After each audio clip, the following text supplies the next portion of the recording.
Hello everyone, welcome back to my YouTube channel.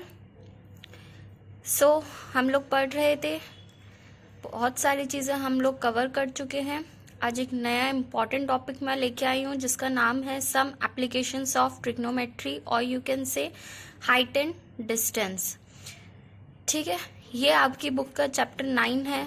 CBSE की book में and ICSE की book में भी ये चैप्टर बहुत इम्पॉर्टेंट है। इससे एक क्वेश्चन ज़रूर आता है बोर्ड के एग्जाम्स में। आज हम इस टॉपिक को समझेंगे और खेल खेल में समझेंगे। बहुत ही इजी है अगर समझ लिया जाए। इसमें सारा खेल जो है सिर्फ और सिर्फ फिगर बनाने का है। एक बार आप लोगों की फिगर बन गई तो आपका क्वेश्चन बहुत आराम से सॉल्व हो जाएगा। उससे पहले मैं आप सबको बोलना चाहूँगी कि अगर अभी तक चैनल को सब्सक्राइब नहीं किया है तो प्लीज़ चैनल को सब्सक्राइब कर दीजिए ताकि आपको और वीडियोस के नोटिफिकेशंस मिलते रहें, टाइम टू टाइम मिलते रहें। मैंने स्टडीज़ के साथ साथ कुछ मोटिवेशनल वीडियोस भी स्टार्ट करी है, सो आप लोग उसको भी देखिए। विदाउट वेस्टिंग टाइम मैं स्टार्ट करना चाहूँगी सम एप्लीकेशंस ऑफ ट्रिग्नोमेट्री के साथ हाइट एंड डिस्टेंस। आपको यहाँ पे 2 फिगर नज़र आ रही होंगी, इसमें मैं कुछ चीज़ें समझाऊंगी। अब फर्स्ट फिगर देखें, ये आपको जो नज़र आ रहा है ये राइट एंगल ट्राइंगल नज़र आ रहा है। ठीक है, राइट एंगल ट्राइंगल नज़र है। जब हम फर्स्ट फिगर की बात कर रहे हैं, यहाँ पे मैंने एक अलग कलर से कुछ शो करा है। मान लीजिए कोई बिल्डिंग है, ठीक है, कोई बिल्डिंग है या कोई मीनार है और इस मीनार के टॉप पे कोई ऑब्जेक्ट रखा है। ठीक है, जो किसी भी शेप में हो सकता है, कुछ भी हो सकता है। यहाँ पे कोई ऑब्जेक्ट है। इस पॉइंट पर यहाँ पे एक पर्सन खड़ा है, बैठा है, व्हाटएवर यू कैन से। यहाँ पे एक ऑब्जर्वर है, पर्सन है। ठीक है, अब ये जो पूरा ट्राइंगल है, पहले इस ट्राइंगल को समझ लेते हैं। मैंने इसकी नेमिंग करी है ABC। ठीक है, एक हमारा ऑब्जर्वर होता है इनमें, एक हमारा ऑब्जेक्ट होता है, दूसरा होता है हमारा एंगल ऑफ एलिवेशन। सबसे पहले हम लोग एंगल ऑफ एलिवेशन समझते हैं, वो होता क्या है। मान लीजिए यहाँ पे कोई ऑब्जर्वर खड़ा है, ये उसका फेस है। ठीक है, यहाँ उसके पैर है, तो इसके पैरों की सिधाई में, पैरों की स्ट्रेट लाइन में जो लाइन होती है, इसे हम लोग कहते हैं क्या? Horizontal line. Horizontal line. ठीक है, जहां ऑब्जर्वर खड़ा है उसके स्ट्रेट लाइन में, बिल्कुल पैरों के फुट की स्ट्रेट लाइन में जो लाइन होती है उसे हम लोग कहते हैं हॉरिजॉन्टल लाइन। उस हॉरिजॉन्टल लाइन के ऊपर जब भी कोई एंगल बनता है तो उसे हम लोग एंगल ऑफ एलिवेशन कहते हैं। और अगर उस हॉरिजॉन्टल लाइन के नीचे बनता है एंगल तो उसे हम एंगल ऑफ डिप्रेशन कहते हैं। उसे बाद में समझेंगे। यहाँ पे मैंने बोला है कि मान लीजिए ये एक आपकी बिल्डिंग है BC बिल्डिंग की हाइट है। B पॉइंट जो है बिल्डिंग का बॉटम है। यहाँ पे एक ऑब्जर्वर खड़ा है। ऑब्जर्वर और बिल्डिंग के बीच में जो डिस्टेंस है यानी AB, वो हमारा है फुट डिस्टेंस। ठीक है, डिस्टेंस ऑफ फुट कि यहाँ से बंदा चल के जाएगा और इधर तक बिल्डिंग तक जाएगा। ठीक, अब ये ऑब्जर्वर इस ऑब्जेक्ट को नीचे से खड़े होकर ऊपर की तरफ देख रहा है, तो ये जो इसकी लाइन ऑफ साइट है, देखने की जो लाइन है, इस लाइन को हम लोग कहते हैं line of site.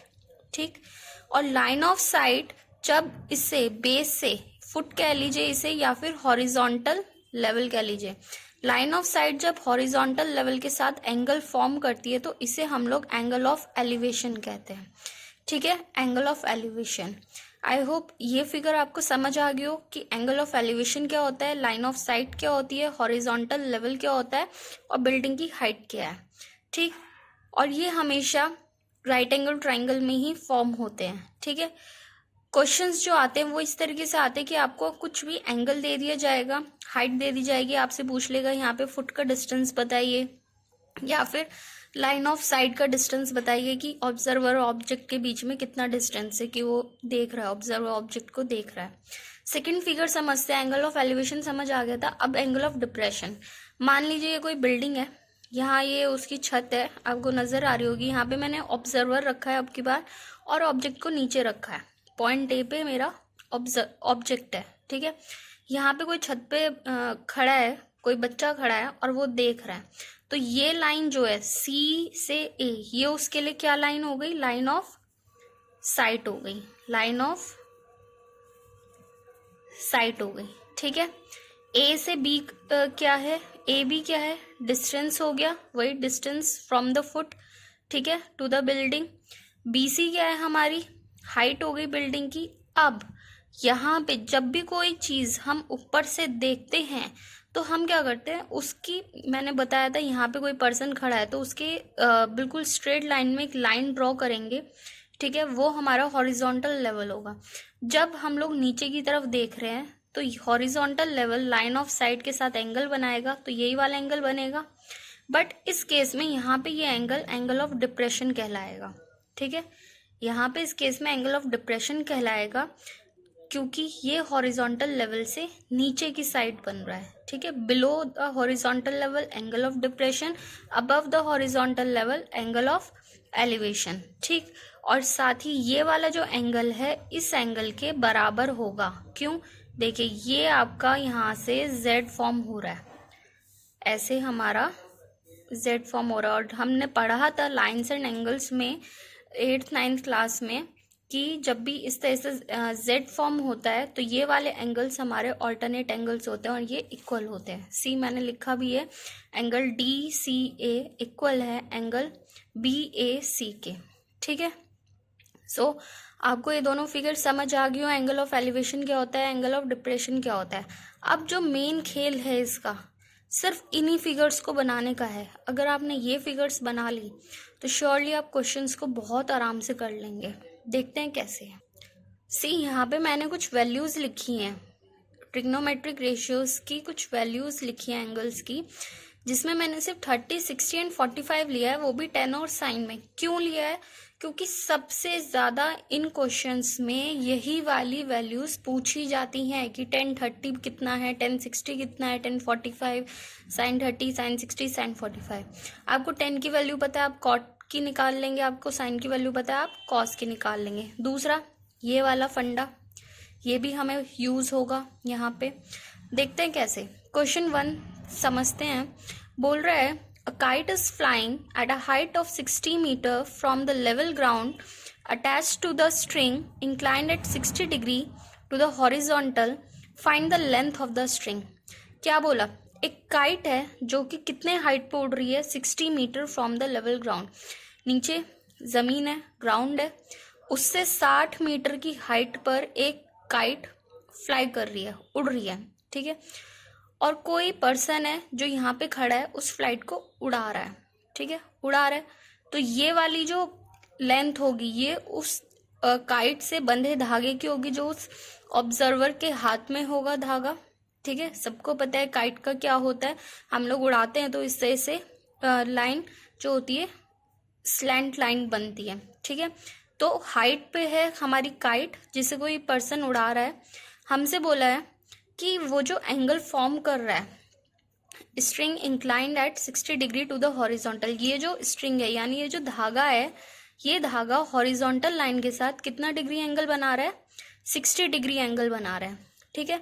Find the length of the string, हमें इस स्ट्रिंग की लेंथ निकालनी है। सी हमारे पास क्या है, 60 मीटर, ये हाइट है। हम इसको बेस क्या है हमारे पास, हमें नहीं पता, हमें क्या निकालना है, लेंथ ऑफ स्ट्रिंग, ठीक है। लेंथ ऑफ स्ट्रिंग हमारा कितना है, ओपी, और हाइट कितनी है, पीएम। आप मुझे बताइए कौन सा ऐसा ट्रिग्नोमेट्रिक रेशियो है जिसमें परपेंडिकुलर एंड हाइपोटेन्यूज का यूज होता है।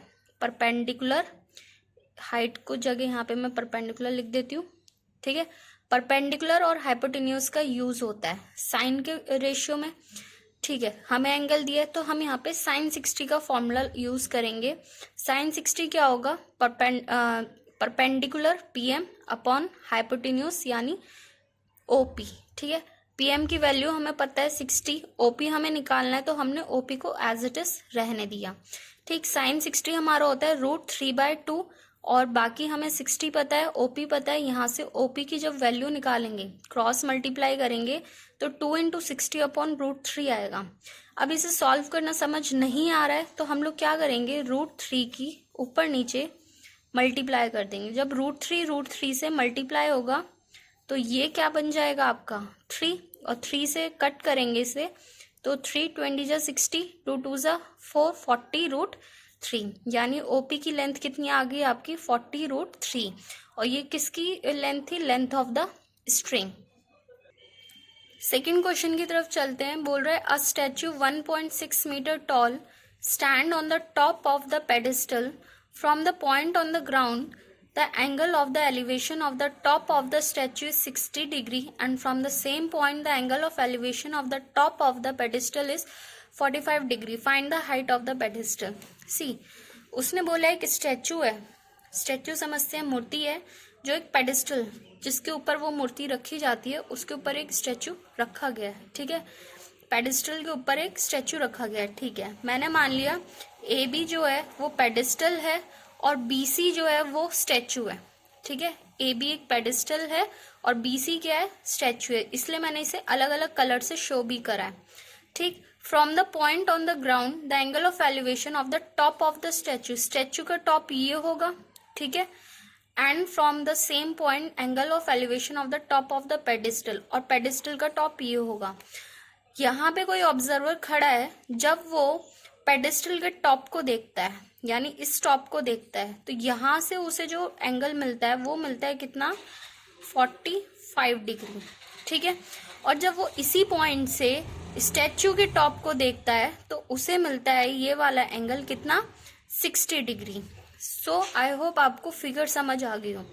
ये एक पेडिस्टल की हाइट थी, उसके ऊपर स्टैचू था, ये ग्राउंड था, यहाँ पे कोई ऑब्जर्वर खड़ा था, जब वो पेडिस्टल के टॉप को देखता है तो एंगल बनता है 45, और जब वो स्टैचू के टॉप को देखता है तो एंगल बनता है कितना, 60 डिग्री।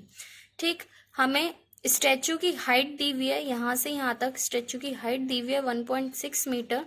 हमें हाइट ऑफ पेडिस्टल निकालना है। हाइट ऑफ पेडिस्टल मान लेते हैं हमारी h है। ठीक, दूसरा हमें मिनिमम, इसमें हमें दो चीजें चाहिए होती हैं, दो मिनिमम एंड मैक्सिमम 3 चीज चाहिए होती है। आप देखो क्या चीज कॉमन है। एक बार हम लोग ये छोटा वाला ट्राइंगल लेते हैं 45 डिग्री वाला, और एक बार बड़ा ट्राइंगल। दोनों ट्राइंगल में एक ये बेस कॉमन है। ठीक है ना, AD कॉमन है, इसको मैंने मान लिया x है ये मेरा। ठीक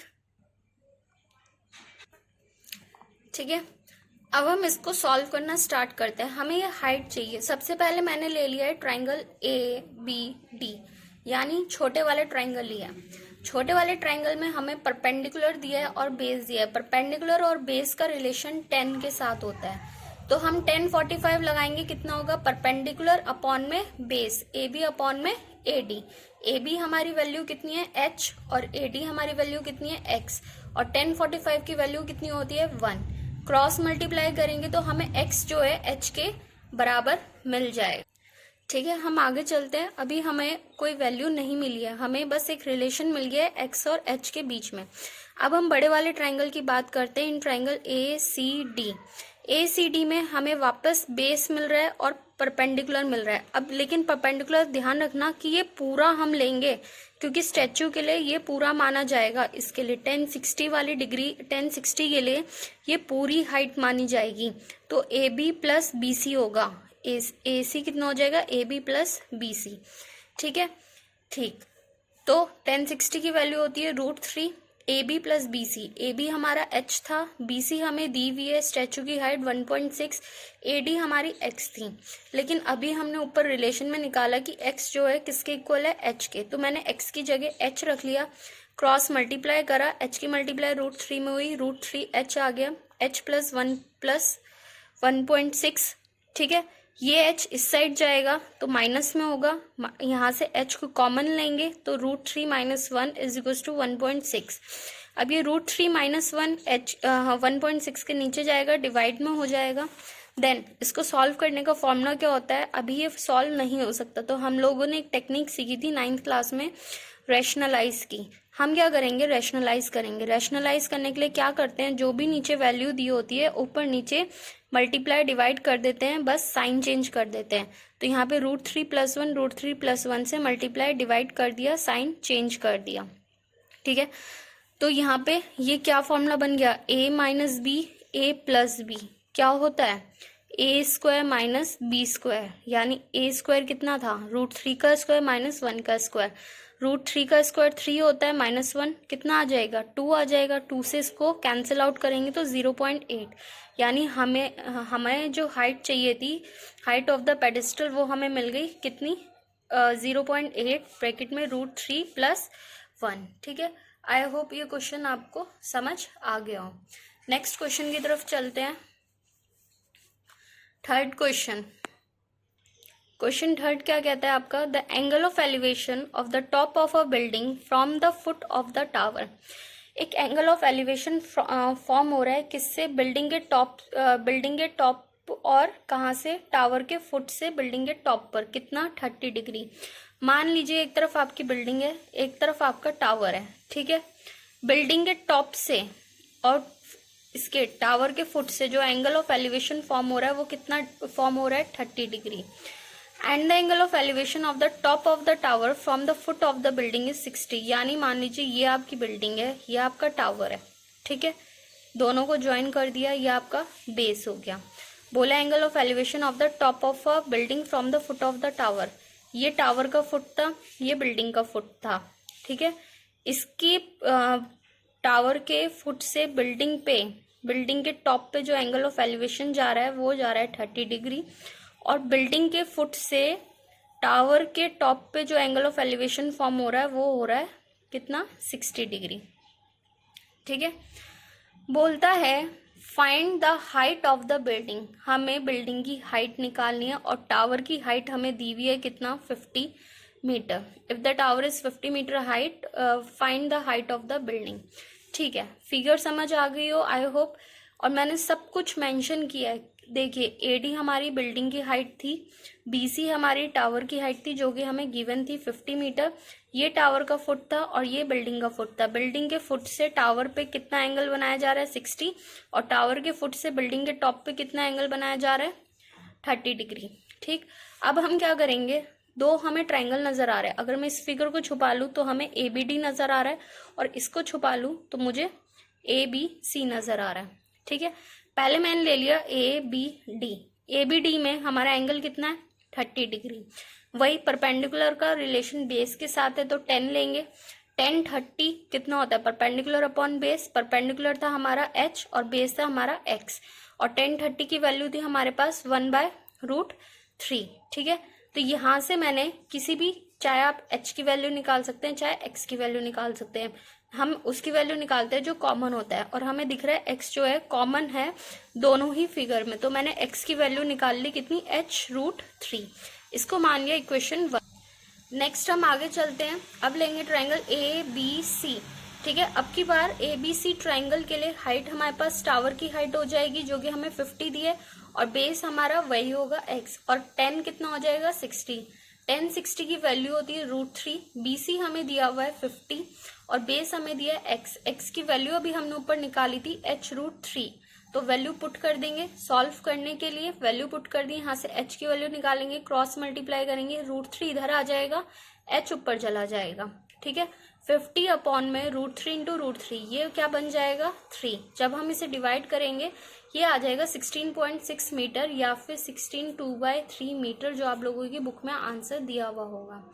सो आई होप आपको ये टाइप भी क्वेश्चन की समझ आ गई हो। एक टावर दिया था, एक बिल्डिंग दी थी, ध्यान रखना एक बिल्डिंग दी, एक टावर दिया, तो दोनों अलग अलग ही होंगे, क्योंकि एक के फुट से दूसरे के टॉप पे बन रहा है एंगल और दूसरे के फुट से दूसरे के टॉप पे बन रहा है एंगल, तो एक साइड नहीं हो सकते। ठीक है, तो ये क्वेश्चन आप लोगों को आई होप समझ आ गया हो। नेक्स्ट क्वेश्चन पे चलते हैं, जो कि आज का हमारा लास्ट क्वेश्चन होगा और इस चैप्टर का भी लास्ट होगा। इसके बाद आप खुद से ट्राई कीजिए, अगर नहीं आते तो इसके ऊपर मैं और क्वेश्चंस लेके आऊंगी। बोल रहे हैं from the top of the building, जो कि 7 मीटर हाई है। ठीक है, the angle of elevation of the top of a cable tower is 60 degree and the angle of depression of its foot is 45 degree. Determine the height of the tower. सी इस question में आपको बोल रहा है building के top से angle of elevation बन रहा है, इधर एक बिल्डिंग है, इधर एक आपका टावर है, केबल का टावर लगा हुआ है। ठीक है, इस बिल्डिंग के टॉप से एंगल ऑफ एलिवेशन बनता है। पहले तो मैंने एक साफ सीधी बात बताई थी कि जहां से भी बोला जाए एंगल बन रहा है, तो वहीं से हम एक हॉरिजॉन्टल लाइन फॉर्म कर लेते हैं। अगर एंगल ऑफ एलिवेशन की बात हो रही है तो वो ऊपर बनेगा, एंगल ऑफ डिप्रेशन की बात हो रही है तो वो नीचे बनेगा एंगल। उसने बोला है बिल्डिंग के टॉप से, ये बिल्डिंग है आपकी जो कि 7 मीटर हाई है, एंगल ऑफ एलिवेशन फॉर्म हो रहा है कितने डिग्री का, 60 डिग्री का, ठीक है। और इस बिल्डिंग के from the top and the angle of depression of its foot, और इसी से एंगल ऑफ डिप्रेशन फॉर्म हो रहा है जो कि इसके केबल टावर के फुट पे फॉर्म हो रहा है कितना, 45 डिग्री, ठीक है। इसको ज्वाइन कर दीजिए। बताया था कि ये एंगल जो होता है ऑल्टरनेट एंगल इक्वल होते हैं, अगर ये एंगल 45 है तो ये भी एंगल 45 होगा। हमें निकालना है find the height of the tower.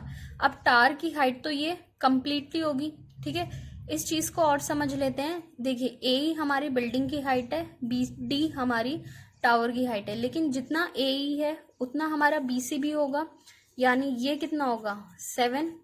तो हमें कितना निकालना है, डीसी निकालना है। जो भी डीसी की वैल्यू आएगी बीसी में ऐड कर देंगे तो हमारा पूरा बीडी यानी टावर की हाइट आ जाएगी।